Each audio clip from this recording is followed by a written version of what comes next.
नमस्कार, माझं नाव सूरज महादेव ठाकरे, राहणार शेलू बाजार, संचालक सूरज ॲग्रो एजन्सी शेलू बाजार।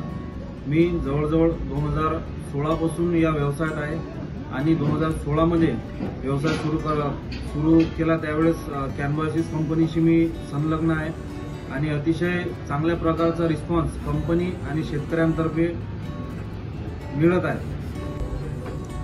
एकात्मिक कीड, कीटक, रोग व खत व्यवस्थापन करण्यासाठी कॅनव्हासिस ही कंपनी अतिशय उत्तम आहे आणि गेल्या 5 वर्षाचा जो शेतकऱ्यांचा प्रतिसाद मला मिळाला त्याच्यावरून मी असं सर्व वितरकांना व शेतकऱ्यांना सांगू इच्छितो की सर्वांनी एकदा तरी कॅनव्हासिसचे प्रोडक्ट वापरून पहा आणि याची अधिक माहितीसाठी तुम्ही मला सुद्धा संपर्क करू शकता। आणि बायोमध्ये जैविकमध्ये भारतातील सर्वात बेस्ट कंपनी मला तरी वाटते की कॅनव्हासिस शिवाय दुसरी नाही। याबद्दल मी सर्व शेतकऱ्यांना विनंती करतो की सर्वांनी हे प्रोडक्ट वापरावे। धन्यवाद।